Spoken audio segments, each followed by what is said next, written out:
All right, folks, welcome back to Zoopy, the Auto Tele Mindset podcast.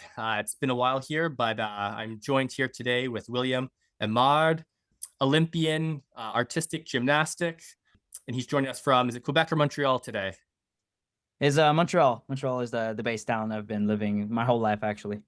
Nice. So hometown, I'm out here in Ontario, so I think it's nice to have technology to connect us here.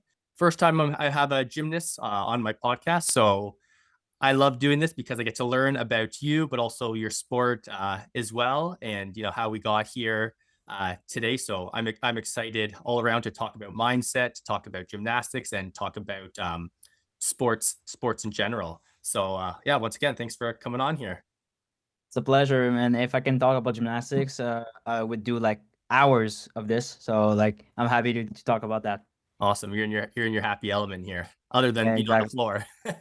Yeah, exactly. Like doing the sport and talking about it. That's the both things I love.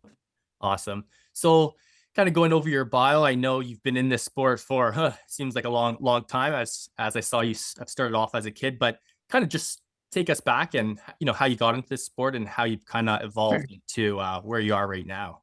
Yeah, so I'm 25 years old, and I've started gymnastics when I was 4, actually. So it's been 21 years that I've in the sport since ever. Like I don't remember not doing gymnastics.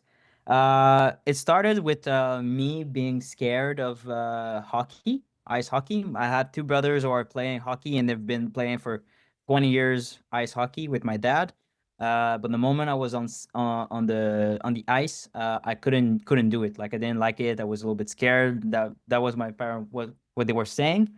And they needed a sport for me to do something because I had so much energy, like plenty of other gymnasts. It's always like that classic type. And I have a sister. The oldest is my sister, and Okay. she was in gymnastics for so question of logistic a little bit with like the cars and like the schedule with all the children and everything. My parents were like, okay, if you're not playing hockey, then you're doing gymnastics the same evening as your sister. So it really started like a little bit of a luck. And then I fell in love with trampoline. So I was so happy to go to the gym to the trampoline. If just the feeling of flying and able to flip a little bit and just like it was a crazy feeling. And then I did one semester in rec, and then my coach, my actual coach, Adrian, kind of spot me as a young little children with some ability, I guess, and took me under his wing from the age of 4.5 years old, 5 years old. And then I just never stopped, honestly. And I just fell in love with the sport, growing with it slowly.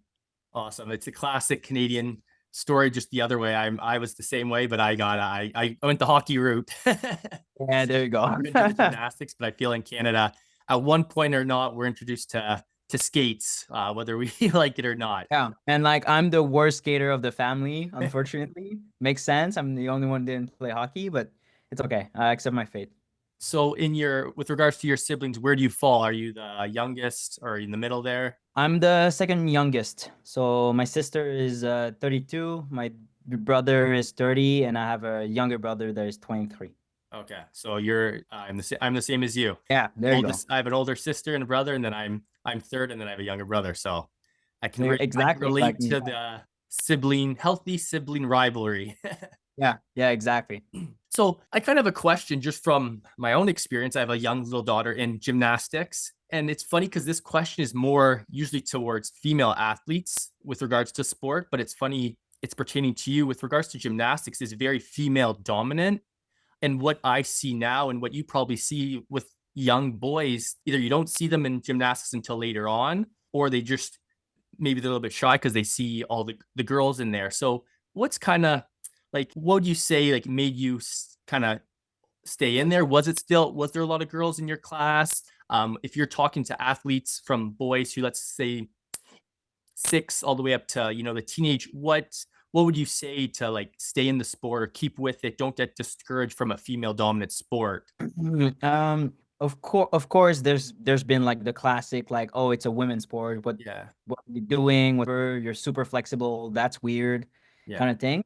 But first of all, I just for me it made sense to do that sport because I just love the sport. Like every single time I was going, I was really happy to go in the gym and everything. So I think there was I was kind of naive of just like I like the sport, so why should I stop because people are telling like it's a women's sport? Yeah. And then the oldest I get, I got, I would say mostly in elementary school.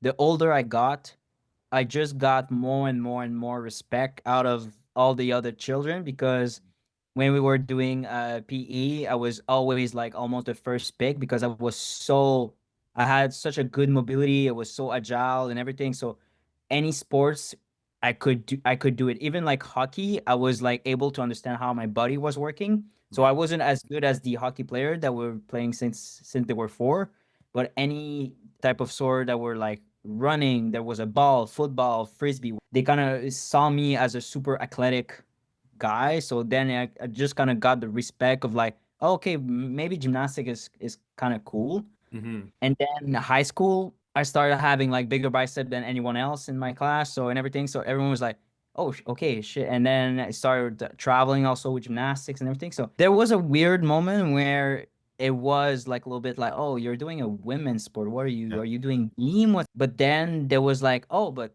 wait, I kind of don't know this sport, and maybe it's really, really cool. And actually, I was getting better as an athlete than anyone else. And then I start traveling, and then now I'm Olympian, whatever. So it just from the start, it was just like I like the sport, I like what Yeah. I'm doing, so I Yeah. don't care what the others think.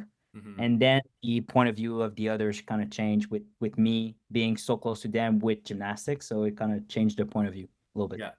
And I think like for your path there, like it gave you confidence in your ability, personally, but then also you got that um, kind of like reassurance from your peers.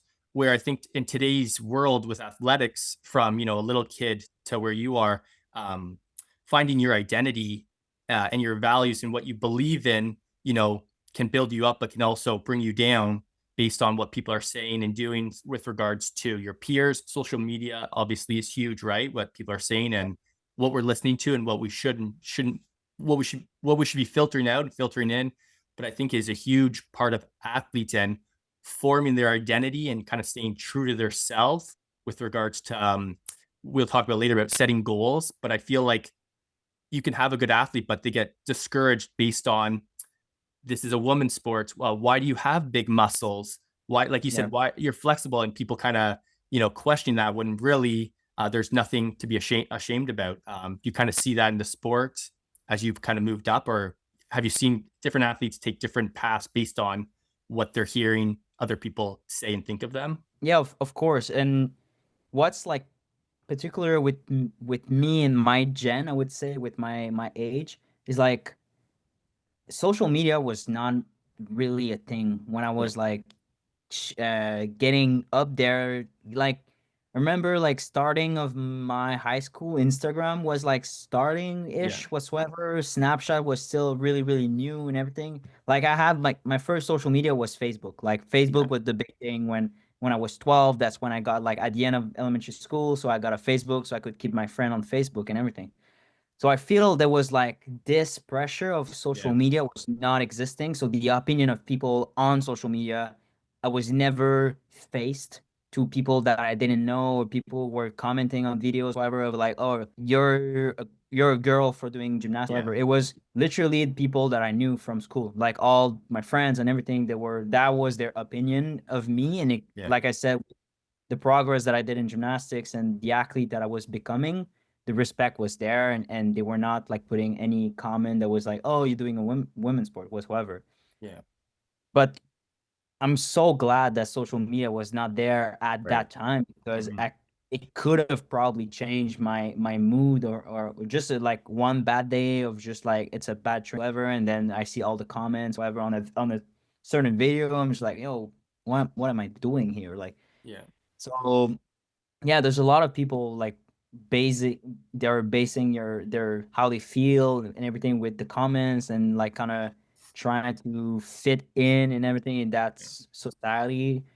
And I feel social media are a marvelous thing. Like you can connect with people, stay together. Where you're in Ontario, I'm in Quebec, we can talk by FaceTime or Zoom. But sometimes it's just like close that damn thing and just go train and do what you want. Honestly, like usually what I'm always saying is it just do what makes sense for you.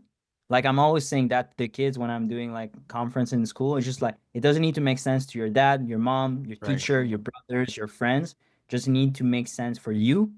For me, it was sports. It was gymnastics. Yeah. Just trusted my gut. But I can imagine like having all that social media kind of thing and seeing like all the different avenues available also.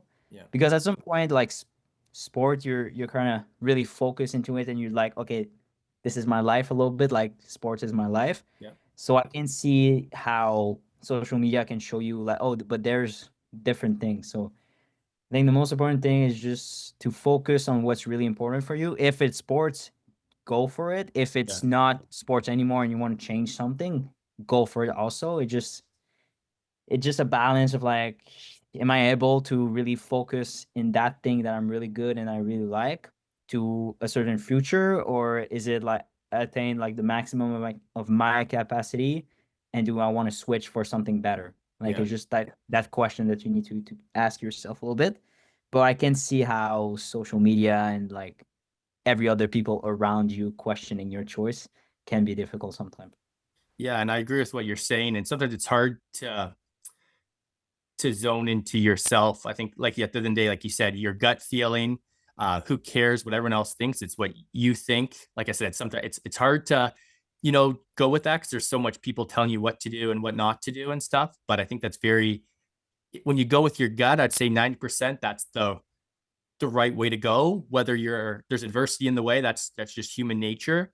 But I think you can't go wrong, and to trust yourself um, is so important as these kids move up. And we'll talk about. I think that becomes more important to trust yourself, and then obviously creating that team of people that believe in you becomes important.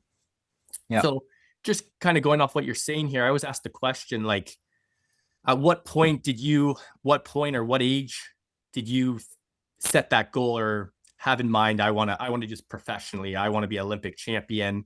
Um, and was there ever a crossroad where you're like, I'm going to give this up and focus on something else? When did that point come for you? It was the transition between elementary school and high school.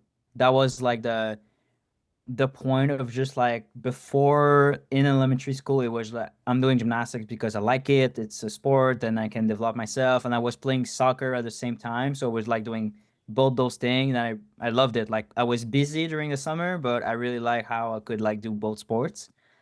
And then in high school, I needed to choose either I was going to a private school and being more focused on the academic, like my brother and sister that are older, or if I should go to a sport focused program in a school that was a little bit further from my house, but it was able it was letting me do gymnastics from 1 to 5 to 6 every single day. So I was going to school from 8 to 12.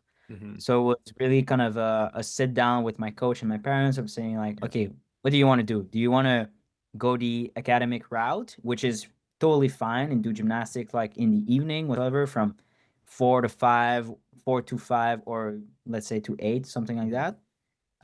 Or do you want to be like, okay, let's try the more professional route and go maybe to the Olympics, but for that you need to go sports focused program at the other school.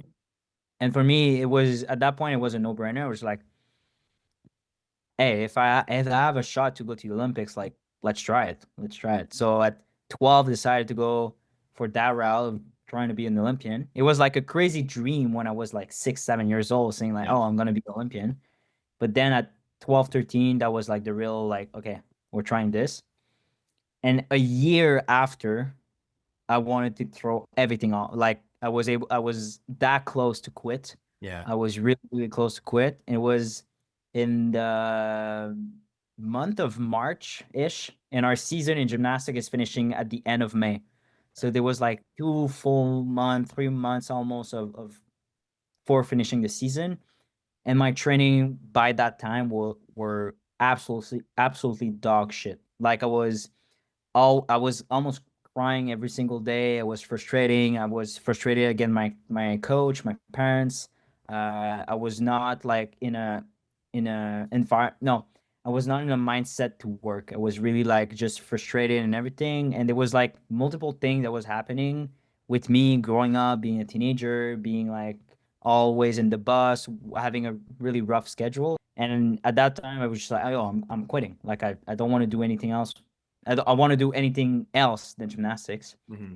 And the only thing that kept me in the sport, it was my parents who asked me like, there was always a saying in our family that was like, if you start something, you finish it. Yeah. However, you're not quitting if it gets difficult. You're quitting when it's done. Yeah. So they just asked me, "Yo, finish the season. I don't care if you have like every single day, bad training. What you finish the season. We paid for the whole season. We paid for nationals. Go to nationals, see what's out there, and then make a decision." And then I went to national at the end of May, and I kind of felt like I didn't do everything that I was supposed to do in the sport. I felt like I had like a bigger plan, a bigger picture with me in the sport. And with that 2 months and a half prep before national, I came second, and I was like vice champion of Canada in that category. And then in my brain, it kind of clicked. I was like, okay, if I had like that preparation and I finished second in Canada, imagine what I can do if I'm like properly training. Hmm. So I decided to give myself the whole summer to kind of decide, okay, just stay in the training, stay if you can like kind of refine your love for the sport during summer. And I did, and I just continued training and everything. And the next 3 years, I was national champ junior. For those years, I had really great preparation and everything, and never really looked back afterwards after that. So it was like decided to go to Olympics at 13, and at 14, I was already second guessing myself. And then after that episode of like, okay, I think I can do it. At 16, I never looked back afterwards.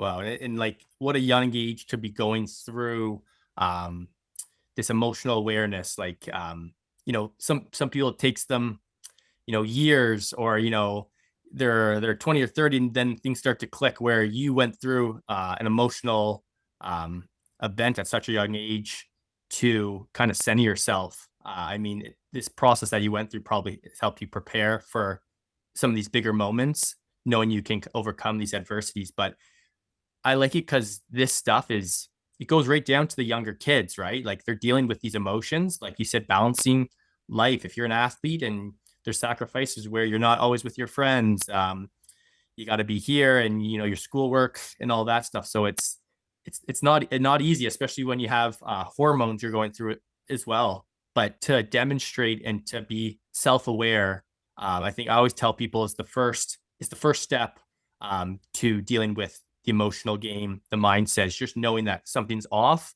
Okay, what am I going to do to fix it? How can we fix this? Yeah. And in your story, you look like your parents kind of put some kind of just put things into perspective. It's okay you're feeling Yeah. like this. Let's just get through this and then go from there. And sometimes that little bit of reset is all you need. And I would say if I can add to this, it's just a big shout out to my parents for like not listening to me of saying like I want to quit because that would be my biggest I think regret ever. And I think they knew that at that point. They had like the experience and they were older, they were like out of the they had the biggest picture, if you want to say like that. I was like too much into it and I didn't see like the consequences of my decision of quitting whatsoever. Mhm. So yeah, they kind of put a step on like, no, you're staying. Like you got an engagement, we paid for the season, but like you were saying, like you kind of signed a contract. You're doing the whole season. Yeah. And sometimes I feel like, like now it's like more of a not a chiller, but it's just like a more listening kind of style parenting and everything. Yeah. And I'm not sure like a parent with a 13 years old guy or 13 years old children saying like I want to quit. I don't think a parent would say like, oh no, you're staying, like you're kind of forcing your kid to Yeah. continue. Yeah. So like it's more of a, oh, okay, if you don't want to do it anymore, we can maybe change whatsoever. I know it's a good thing, but sometimes the children is not experienced enough or is Right. not Yeah. aware of all the consequences that one choice can make in his whole life. Hmm. And I was really, really this close to not being an Olympian, not being on that podcast, Yeah. not having all the opportunities that I have right now because of the sport. Yeah. So sometimes you just gotta listen to your parents and just like kind of. And at first, I didn't understand why my parents were forcing me. It was just like was so frustrating. I was like, "Well, I just want to quit. I just want to Yeah. leave this Yeah. sport." And then they were forcing me, but then I kind of took a step back and was like, "Ah, that's why." Yeah. Yeah. And I think like not so much forcing, but instilling a value in you to, like you said, finish what you've started, right? So yeah, like you said, it may seem like they're forcing, but maybe it was just instilling this value that now that you have and you take with you, whatever you do, whether I know we talked earlier, junior education. You started it, and I'm gonna go through with it, right? And having those values along the way, I think that's what their big goal was, not so much forcing, but overcoming these obstacles and adversity is just going to help you down the way. So Yeah, uh, shout out to your parents. the parents. Yeah. So before we kind of move on to more of the journey here in the competition, can you, just for my own knowledge, and I mean people who are listening don't know maybe gymnastics, but I always like to ask, like, what's the qualification process? Because um, to make the Olympics is, I know for any sport, is so hard, but when you really dive into nitty gritty, you just it, when you put the athlete puts into perspective, you just know it's so much harder with all the criteria you have to hit. So maybe if you want to just kind of explain as a gymnast what criteria you have to hit in order to make the Olympics. So the biggest and easiest way to qualify yourself for the Olympics is qualifying a team. And qualifying a team is like the best way to qualify it because you're going with five individual of your country, and it's how we did it in Paris 2024. So how do you do that is worlds the year prior to the Olympics. So Worlds 2023 was the moment that we needed to really perform as a team to qualify the whole team for the Olympics. And we say it's a big thing for us because usually like all the support and all the financial support from different organization and the government also look at those sports who qualify a full team when it's possible, and we haven't done that since Beijing 2008. So it's been like three Olympics game that we haven't sent a full team. So our goal for Paris was to really send a full team, and it's always the world's championship. It's the goal is top 12 as a team. So you need to get in that top 12 as a team to qualify for those 12 teams that goes to the Olympics. And then individually there's like four other criteria that makes you available for um, their Olympic spot if you want. But your country, if your country make a team for that top 12, you're not eligible to go with the individual route. So it's for all those other countries who doesn't have a team. Okay. So for us, we qualified fourth at the World Championship in Antwerp in 2023. That was like the biggest result and biggest surprise of the whole world. Like everyone was shook by our result. Even us, we were just like, damn, we did really, really, really, really good. And then we qualified a team. The only downside to that is when you qualify your team at the Worlds, you don't qualify yourself. You qualify five individual spots for Canada, Mhm. but it's not your name. Yeah. So by 2023, we were assured that we were going to the Olympics. We just didn't know which Canadian was going to the Olympic. And there was a national selection. That was our national championship in 2024, 2 months before the Olympics. That was the competition that was really important to qualify yourself. To qualify William Émard at the Olympic, it was national 2024 in Gatineau. That was really important. It was 2 days of competition, and that's it. And the world championship is also 1 day of comp. So that's why we've been missing a little bit in the last four cycles. It's 1 day. So if that comp doesn't go well, if Yeah. there's a one guy who is sick, if the one guy is injured, the day is gone and your Olympics is gone too. Like it's always like that in gymnastics. It's 1 day. There's like one World Cup circuit that you can qualify yourself by, but it's only per event. So it's only, let's say I'm trying on rings, I'm trying on pommel, I'm trying to do vault, but it's just those events, and those are a little circuit of 4 comps, and they're taking the 3 best out of it, and you have some points, and the top 2 on each event is going to the Olympics. So there's not a lot of spot, honestly, for gymnastics because of those teams, and there's 12, so it's already 60 people. So they're trying to really keep it like as tight as possible in numbers, and have the best in the world at each event, or all arounders and best of the teams. So that's pretty much how you do it. But there's some other rule here and there that you Yeah, can yeah, qualify yourself. A little bit more complicated though. yeah. I'm glad you kept it simple for me here. But still, like, it's for those listening, like, it's just it just blows my mind. And when you hear these athletes tell how you have to qualify, it's not just, it comes down to seconds, minutes, timing, depending on your sport. But it just, like, commend uh, you athletes for making it to this world level is just phenomenal. So kudos to you, and congratulations for all your success you've done, and Thank you. hopefully continue to do as well. Yeah, for Awesome. sure. Like you said, this is like comes down to a 1 day thing, 2 day thing. Like, I always go back to goal setting. And I know with the regards to the Olympics, you got a 4 year process. What's your process, and how do you break that down to long-term goals, to short-term goals, to day-to-day goals, to kind of keep you focused and in this present moment of, the journey, the process, to get to that big moment? Yeah. So I would say the ultimate goal is always the Olympics of the cycle. So Mhm. like now the ultimate goal switched to Los Angeles 2028. Like that's the big picture kind of goal. And then I kind of cut down to 1 year goal. So this year goal was a world championship in Indonesia, in Jakarta. Just trying to have some result here and there. Me, my coach, and my teammates, we all have our different kind of result that we want to get, and we kind of know if we get those results, we will get close to a medal or top 8, whatever. So that's the goal. Like it's really to challenge that that medal and that final, because that second day of competition in World Championship, it's final, is the top 8, and you never know what can happen. Like you can have like your routine of the fucking year, and the 5 other guys can fall over and have a disastrous day because it's trying to be too perfect, Mhm. and then you can kind of get yourself around and maybe get a medal. So that's the 1 year goal. Then I'm always trying to have like a mid year, so 4 to 6 month kind of goal. Just like, okay, what are like other events that are coming now?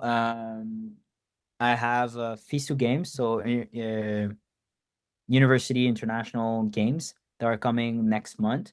So that was like the goal for the like past 4 6 months. I'm just like, okay, let's try to prepare this comp as best as I can, and we're sending a pretty strong team for university base competition. So we're really happy with the team that we have. So I think we could surprise some country here and there also in gymnastics. So we're just trying to have the best result as a team, and for me, it's just like trying some new routines on high bar and P bar. There's 2 new skills I want to do. And then on floor and ring, which are my stronger event, is really to try to challenge that gold or just a medal. I know I can do it. It just on that day would depend like what am I performing, what the others are performing. And then there's always a 1 to 2 month kind of goal. It can be national, it can be training, it can be improving, however, this skill on rings. And I'm trying to, if it's more training based, I'm trying to go event by event. Okay, what's the plan? What do I want to improve? Do I want to improve my cardio? Do I want to improve my explosivity? Do I want to add a skill? So it's kind of detailed in my own brain of Yeah. how there's always like a something going on in that next year, and in the bigger picture there's like LA 2028, and all those goal of the year are prepping to get closer to LA 2028. When you do your goal setting, do you write all this stuff down, or like you said, is it all kind of you have it in your head, in your mind, and mapped out there, or is it written down some way? The bigger goals for like let's say the 1 year goal in the LA, it's always like it's written down and just have like seeing sometimes just okay, that's the goal. That's why I'm working towards. Yeah. I feel like the shorter term kind of thing, it's usually said between me and my coach. It was like, okay, what are we trying to do? Is it that? And usually my coach is also presenting those goals, like those result gold, to like Gymnastic Canada to say, okay, this is the goal for this comp, whatever. So it's kind of written not by me but by my coach and Yeah. us talking about that results. So yeah, shorter term, no, I know what Yeah. I need to do, Yeah. but longer, yeah, just to keep my head in a direction. Yeah, and it's a very unique sport with regards to it's an individual sport, but also a team sport. So, like you said, you have your individual goals, but then there's that bigger component of I gotta help my team out. And when you get into a team sport, I think I like being a hockey player. If you're not doing your best, well, you got your team over there to bring you up, and he'll bring you a big score, or you gotta feed off the energy from one another, which I think is nice, instead of always relying on yourself. Yeah, and gymnastic is a weird dynamic also because like you said, is like individual but also team, and we got team result. But qualification that first day is going at the same time. So it's qualification for yourself but also for your team. And because of how the format of the team qualification is working, not everyone has a chance to do all the events. So the format is five member of your team, five member of the team, four member of the team can go on the event, on each event. So pommel whatsoever, there's only four of them. So there's always a spare guy. And for only three score that scores, that counts. So there's always someone who's gonna miss an event whatsoever, and that's counting on your all-around score. And sometimes a guy like Felix Dolce at Worlds 2023 didn't do all around because that was the setup of the format of the team. It was a stronger team if he wasn't doing pommel, but it was like a shot in his feet for not doing pommel because his all-around score was like not useful for him whatsoever. So Mm-hmm. it's always like a balance of like I need to do the right thing for the team, but I really want to do the all around. So you need to kind of perform to show that okay, my all around really count, even though it's maybe less important for the team. Mm-hmm. So it's a balance of like, yeah, we need to kind of accept sometime our fate. And I think, yeah, that's like mentally, I think that like that can be discouraging, right? And can kind of hit you to the ego. But like you said, you have to sacrifice, when it comes down to the team and stuff. But I want to talk about two things well, maybe three things you kind of brought up here. Um, with regards to goal setting, I always say like, I have my performance engine, which I show my athletes, and just that, we have those big dreams and those big goals, but it's like you said, it's so important to break them down, because if we get too fixated on the big Olympics, the big championships, that outcome, we lose sight of the process and these smaller goals that keep us present and in the moment. And if we're not present in the moment, when we get to adversity or something's not going our way, I think that's when the negative stuff starts to seep in, and things can get very, very discouraging. So I like when athletes break it down, because yes, we all want to be Olympic there at the Olympics, but it's a 4-year process, which I think that's why it's so unique, when we talk about Olympic athletes, because if we get too fixated on that final big goal, it's actually can be detrimental to the training process, the month to month, year to year, to get there. So I like how you broke it down for us and what you do, as well as my performance engine, which you just alluded here to. Acceptance is in there, and when I say acceptance, I talk about like usually fears. Fear of not going on the podium, fear of making a mistake, um, fear of when I'm injured and not overcoming my injury, all these fears that seep in that sometimes aren't, that they're unconsciously. Um, Sometimes you just have to, like you said, for your teammate there, you have to accept, I'm not meant to be performing at this event, and my teammates are gonna, have my back, and I'll pick up the slack, or I'll do better next time, so to speak. But if you can't accept what's at hand, once again, we can go into that negative headspace and then go through that downward spiral if you can't overcome um, some of the things that might happen. The example you kind of gave with your teammate. And so I just wanted to allude to that because that's something I kind of preach when I'm talking to the athletes. And um, it's in the subconscious mind, right? We all want to be there performing on game day, but um, rules are rules and competition is competition. And that's just the way it goes, right?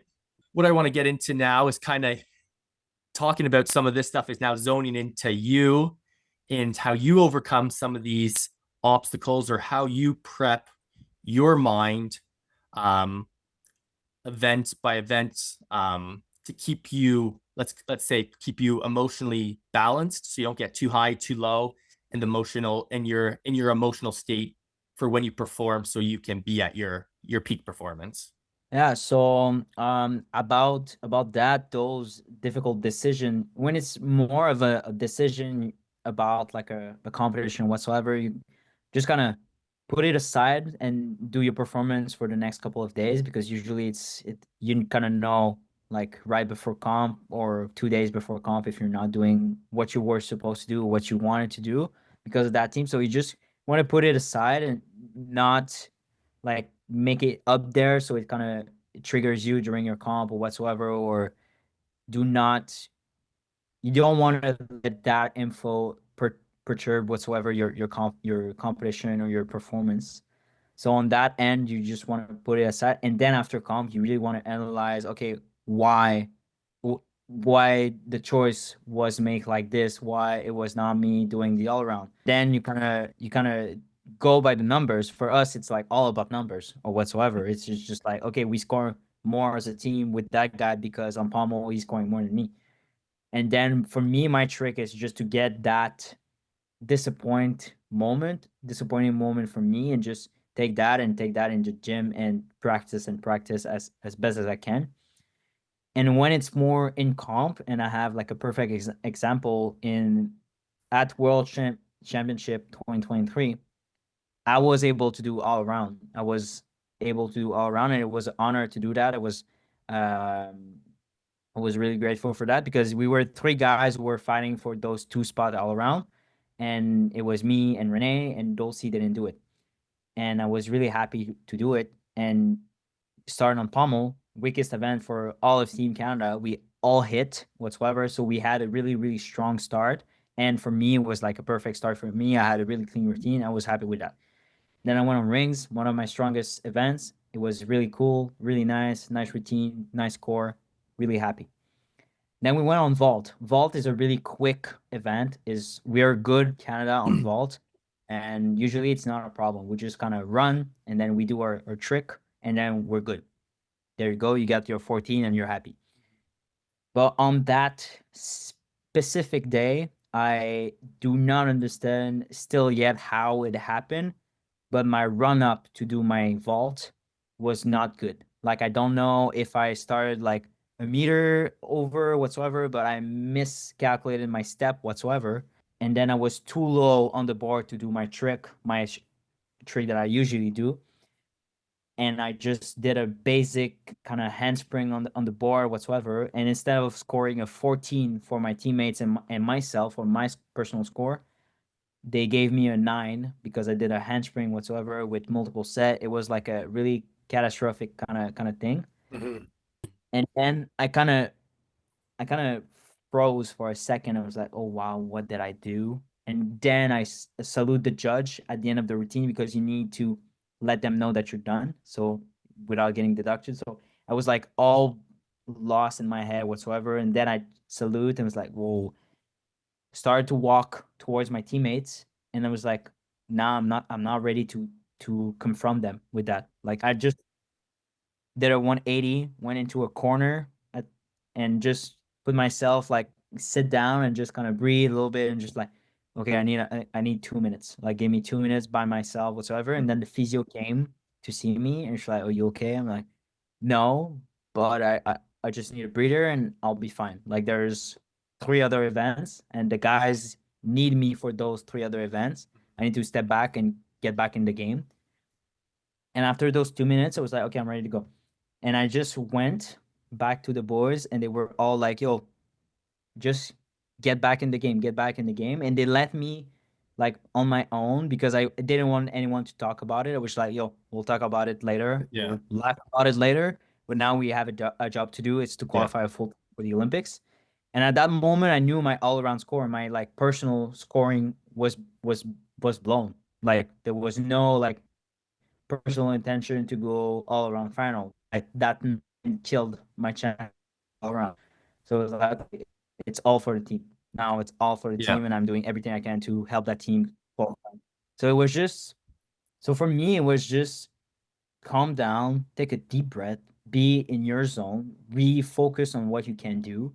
This happened, you cannot change it, and Hmm. it's not supposed to happen. Not at the world stage, not Yeah. an Olympic qualifier, but it happened, and you cannot change anything about it. So it was Hmm. just like, okay, stop thinking about it. You'll think about it later and just focus on what you can do. Then we went on P bars, and I did absolutely my best job on P bars that I've done in months. It was a really, really nice routine I did. I did my job on high bar, and I finished really strong on floor. And then history was made. We qualified a full team for the Olympics. So it was just like that reset moment of just do whatever you need to get back in the game, and then you'll talk with your coach of what happened. Like, Hmm. how the fuck did you miscalculated your run that you've been doing for 20 years? Like it's not supposed to happen, and it Yeah. never Yeah. happened to me again Yeah. since. But that's the biggest, I don't know what happened in my life whatsoever. It Yeah. was like really weird and really disappointed for me, but it was just a moment of okay, okay, go. Yeah. Just slow down and go. Yeah. Going back to that whole thing of acceptance, at first, like you said, you just stormed off and you weren't accepting it, right? Yeah. And then when you came back to yourself and you let it go, and then like you said, then you're able to continue on. But if you didn't let go, then the rest of the day probably would have been not so good, right? Yeah. So what are kind of like you got all your events too, like so like leading up to an event or a discipline, like do you do any like breathing, visualization? Do you listen to music? How do you get into the zone to make sure you're mentally and emotionally where you want to be before you go to perform that event? Um, my style is a lot about cheering for my teammates. Okay. Like I'm really getting in the zone of competition when I'm cheering for my other teammates. And usually one guy or two before I'm going, I need to kind of step down, refocus, and just like see my routine a little bit in my head and everything. Between rotation, I'm gonna try to have my AirPods or my music not too far if I need to just like kind of reset myself in my zone whatsoever. But I'm really getting a lot of energy out of the other boys, like kind of scoring and doing their events and doing their routine as they should. So when Hmm. I see like a guy doing a really good routine and just like cheering at the end of the routine and being super happy, I'm just getting like, okay, I want to do that too, you know? Yeah. So it's really, I've finally found my style a little bit because at first I was more like in my bubble, more focused, more Yeah. trying to be music. Um, and then I tried that again not too long ago, and my comp didn't go as well as it should have been. Hmm. And I'm not saying it's only that, but I just felt I was like too isolated from the comp. I was too much in my head. It was like, oh, but this happened, this what Yeah. whatsoever. Like, nah, okay, just one event is done. Don't think about it. We'll analyze that after comp and just like, okay, get into the moment and just be present with your comp, with the others, whatsoever. So a lot of cheering, a lot of talking, and some music here and there, Yeah. visualization a bit before the routine, just to be like, because our routine needs to be a reflex almost. It's Yeah. just like there's a routine. Your routine is supposed to be a routine, you know. You've done it multiple times in training. It Yeah. just need to be natural as, and you don't need to think about it. You Yeah. do. Like your brain is kind of shut off, and you kind of do it. Yeah. So we talk about like flow state, right? The mind shuts off and the body, everything kind of slows down and takes over. And maybe walk us through a moment where like, or just try to describe a moment where like it felt effortlessly. You were just so dialed in, and the performance went awesome. Can you describe maybe a moment for us where you were at peak performance and peak flow, and it just went? You were just totally dialed in. Like a comp, I don't remember, but in training, there's like some turn in training that just goes like perfectly and you just go with it. And Yeah, I do remember like a week ago, a friend of mine came to the gym to film a little bit. yeah, He's like he just bought a camera and he was like, "Oh, can I come practice myself filming like athletes whatsoever?" I was like, "Yo, yeah, whenever you want, come whatsoever." And I yeah, was on the high and I did a really good turn. Like I had like uh two new releases that I was doing in a sequence. Then I added like two other releases, and then I did my dismount, and it was perfect. I stuck it and everything. And I remember I stuck it, look at the floor, and I just looked at it and was like, "Did you got that?"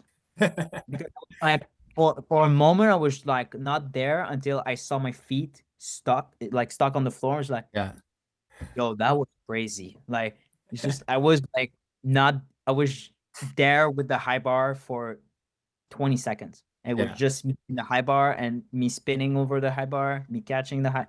It was really kind of a moment which like, yo, everything was perfect. Yeah. How And do I do this that again? Let's do. How do I do yeah, that exactly. again? And that's what you need to do. That's what training is for. You just Yeah, like you kind of explore those feeling and everything so you can kind of recreate that feeling in competition. And it's really, really hard because we're doing so complex yeah, skills. yeah. It's not like walking, not running. It's like we're doing like a double flip over the bar with two twists, and we're trying to Mhm. catch the bar again. So like, there's a lot of things that can go wrong. Yeah, So, but when those moments happen, I'm just trying to really kind of enjoy those. I'm just like, yo, that was crazy. yeah. And I think that's important to capture those moments. And like you said, you're basically storing them in the unconscious mind. So when that day comes, okay, I'm going to pull this, try to recreate that moment, or try to recreate that moment as best as possible to get you into the next, to get you through a competition. But yeah, I love hearing those And I stories. cannot, yeah, and I cannot imagine doing that during a comp. Like to be like in that flow state during a Yeah, comp and do everything as good as you can. That's like probably the best feeling ever. yeah. And then talking to Olympic athletes, what I've kind of learned, or I've not necessarily learned, but I've taken in, it's a 4 year process to get there, and it may happen for you, it may not, and then you get there, and it's like, okay, well, do I do another one? And you have your age that's playing a factor, you have your body that's playing a factor with injuries and health and kind of stuff. And at the end of the day, I'm like, you know what, these guys love what they do, but it's not really about the Olympics and the medal. It's about chasing these moments that you described. Like, oh my God, I just had a moment. I want to do Yeah. that again. So I think it's the bigger picture. What I've learned is like these athletes are chasing moments, and those moments hopefully carry them on through the journey, to get to the Olympics. But it's not so much about the Olympics and the gold medals and stuff. It's chasing these moments that are undescribable. Yeah. And yeah, you said it the best because I would say there's two moments in my career that was like the most joyful, and one of them was at the Olympics, and that was when we got the results at the end of the day that we were going in team final for the first time ever for Canada. We were going in team final, so we kind of made history, and Mm-hmm. that was a crazy moment. It was like, oh yes, I have another day to compete at the Olympics, so that was crazy. But my biggest moment, the biggest day that I can remember, and the biggest smile that I have in my face was when we qualified that team for the Olympics. It's not even at the Olympics. And Mm-hmm. my favorite picture of all time in gymnastics is that moment of us realizing that we did it. We were just the whole team, the whole squad cheering, and we all have different faces. I'm like this, and I'm just like, yeah, like this, like up arm like that, jumping whatsoever. And that photo is just like it's reminding me every single time that I have chills talking about it. It's just that's why we're doing it. That's Yeah. why we're doing it. And the Olympics was amazing. I love the experience whatsoever. But that moment was the pinnacle of joy for me. Mm-hmm. And that's a good point too. These moments of flow doesn't necessarily have to be a routine or the sport you're performing.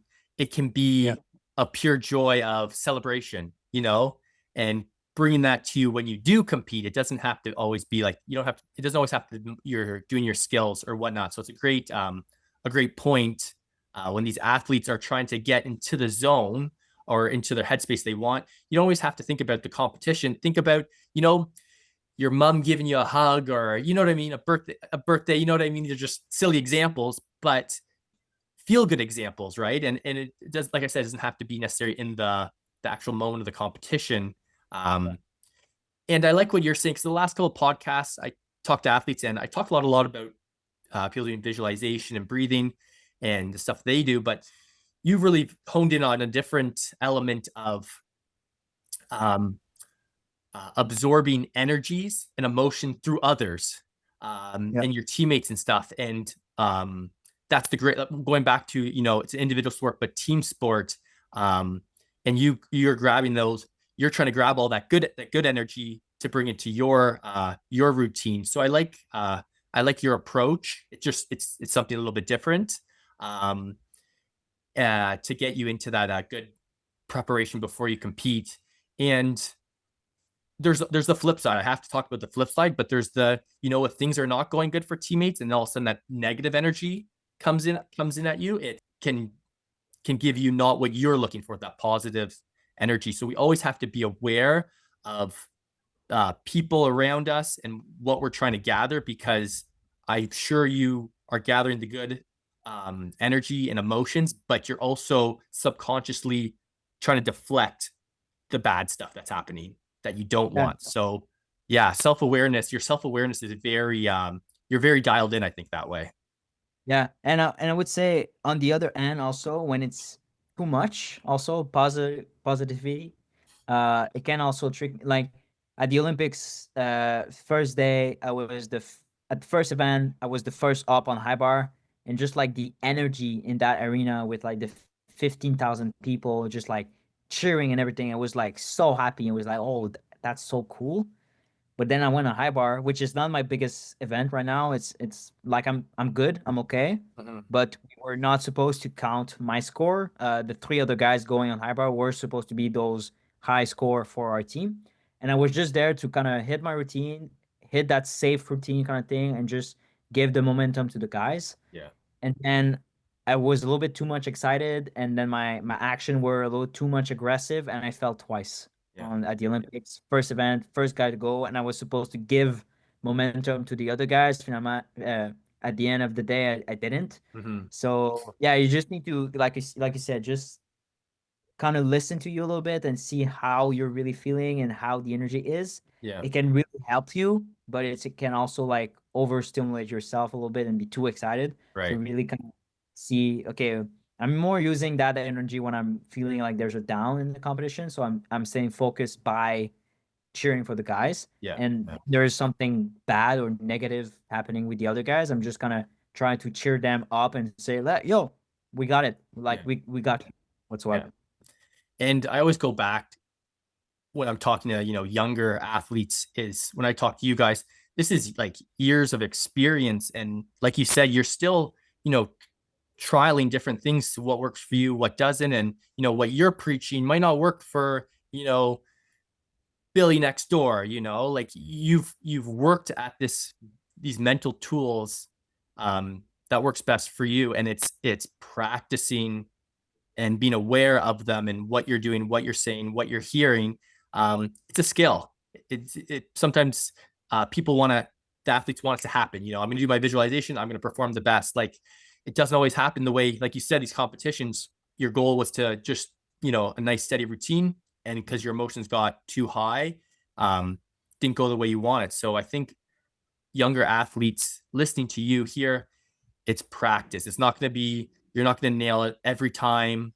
Um, and you're going to have to adjust and see what works best for you, try new things and, create your routine or your process, whatever that may be. And, stick, if it's working, stick to it and don't be afraid to just lean into it. But yeah, at the end of the day, it takes practice and work and experience.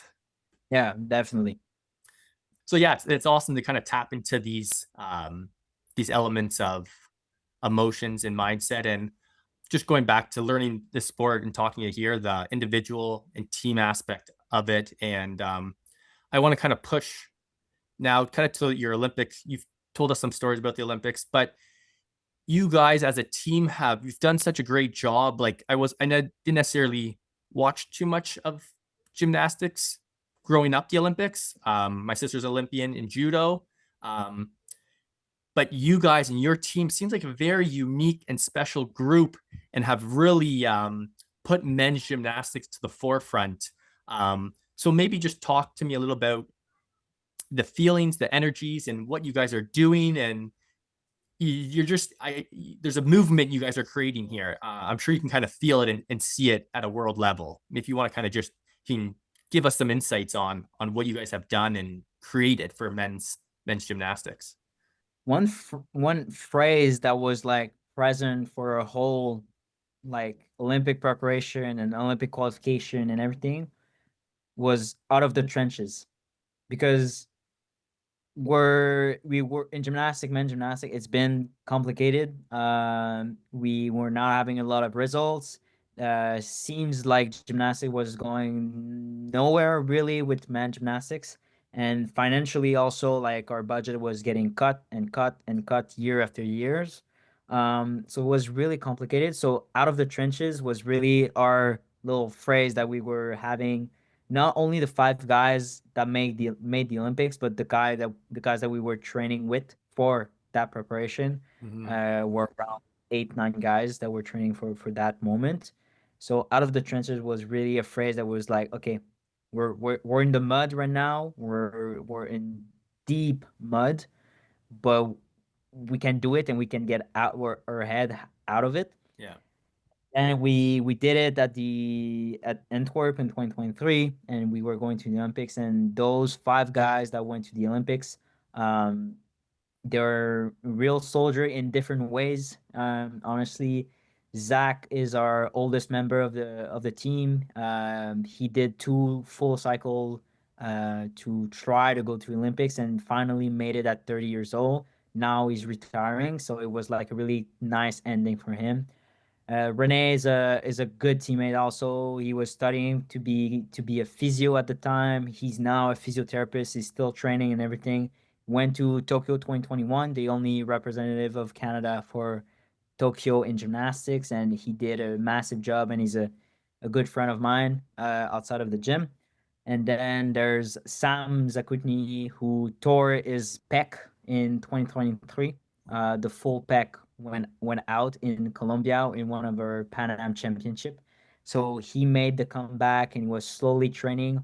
And he wasn't there for the World Championship in Antwerp in 2023 with us. He was still recovering from this injury. And the first guy that I called after qualifying uh, the whole Canada with my coach, with Adrian, was Sam. Like I called me and Adrian, we called Sam and was like, we did it. Like now you can come back and go to the Olympic with us, you know. Awesome. And then there's Felix. Felix is like a brother to me. We've been training together since I'm 8 and since he's 6 years old with the same coach with Adrian. So we're our little trio have been over a couple of years of painful, of tears, of shouting at each other whatsoever. So and there was a time that we were a lot of athletes training together when we were young, and then at around 18, 19, we were only two in the club with Adrian. That was it. That was pretty much us two and Adrian. And then there's more guy that came around 2022, 2023 to train with us a little bit. So and now at the gym in 2025 there's so many guys training with us. The environment is super nice. There are a lot of national team member who moved to Montreal to train with us. Mm-hmm. So now the environment is really great, and we feel how, not a legacy, but like the energy that we're leaving in the sports. Like Yeah. there's so many little guys getting into the gym, into gymnastics at 4 or 5 years old. I think we never seen so much numbers in our club, so it's really nice. And every time we're seeing someone who watched the Olympics or watched gymnastics, they're always saying like you did amazing. Like you seem like you were a whole family going to the Olympics and whatsoever. But we are really, really close. And even our physiotherapist that was at the Olympic with us, she got pregnant right before the Olympics, and she deliver um accoucher. Fuck, Yeah, no, that's you're the yeah, you're right. Yeah, you're right. okay. She delivered in the month of May Yeah, 2024, and she pretty much raised the children in Europe. So the baby and the physiotherapist came in Europe for the prep for the Olympics, and we did Belgium, Romania, then went back home for 2 weeks, and then went to south of France for training camp, and then Paris. And she stayed the whole thing in Europe. So she did Romania, Belgium, stayed in France, did south of Avignon, did Paris with the baby with her. She was like sometimes she was like, "Oh, give me a sec. I just need to feed the baby yeah, whatsoever." And we were like almost like uncle of the baby yeah, before like they're the real uncles yeah, of that baby. And it was really a cool dynamic of just like, oh, we're doing this shit together. Like that's crazy. Like yeah. my dream was to go to the Olympics as an individual, but if I could do it with a team, that was like the best experience that we could have done, and we did it. So it was really, really great. Oh, that's awesome. And I think you guys are doing a great job, like you said, like just building that culture around the sport. And you know, there's so many, like especially for the Olympics, there's a little kid on his couch watching you guys saying, I want to be the next William, I want to be the next Felix, I want to be the next gymnastics. And I think that's what it's all about, as well as, for the next generation. And so these young athletes can create their own goals, their own dreams. And I think if you guys can do that, like you said, you can't ask for anything more, so to speak, right? So I just want to, before we kind of wrap it up, I usually just do a little word game at the end with the athletes. I'm just going to rhyme off some words, and whatever comes to mind, whether it's a word or phrase, just go with it. So the first word is Team Canada. Proud, Mental health. essential, Gymnastics. best sports, Goal setting.